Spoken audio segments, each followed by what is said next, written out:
সম্প্রতি বিদেশি গণমাধ্যমে তিনি যে বক্তব্য রেখেছেন, তিনি প্রতিটি লাইনে লাইনে সেই সভ্যতা শিষ্টাচার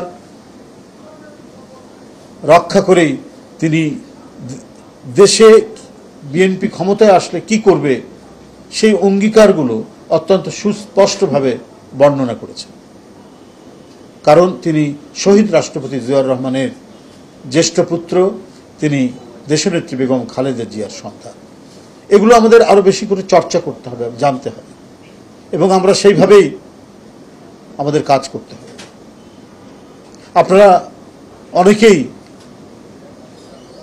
আমরা সবাই মিলে অনেকেই আমরা দেখি যে নমিনেশন প্রত্যাশী ছিলেন এবং যোগ্য লোকও বটে, কিন্তু দল কাউকে যোগ্যদের মধ্যেই একজনকে দিয়েছেন।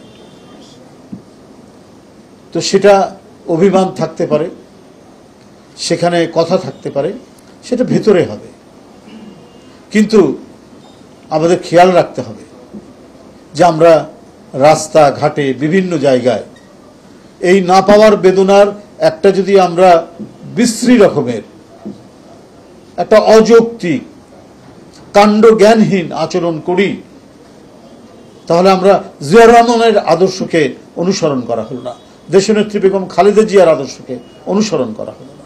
এবং আমাদেরকে প্রতিদিন যে কথাটি বলছেন জনাব তারেক রহমান, যে নির্দেশনা দিচ্ছেন, আমরা সেটাকে অনুসরণ করছি। অবশ্যই আমরা ঘরের মধ্যে আলোচনা সমালোচনা করব, কিন্তু বাইরে যেন এর একটা হিংসাত্মক প্রতিফলন না ঘটে। এবং চূড়ান্তভাবে যে মনোনয়ন দেওয়া হয়েছে, আমাদের ক্ষোভ দুঃখ যাই থাক, আমরা সেটাকেই মেনে নিয়ে সবাই একসাথে কাজ করব। এটাই আমাদের ব্রত হওয়া উচিত। কারণ এখানে ব্যক্তি নয়, ধানের শীষকে বিজয়ী করতে হবে। কারণ এই বিজয়ের সাথে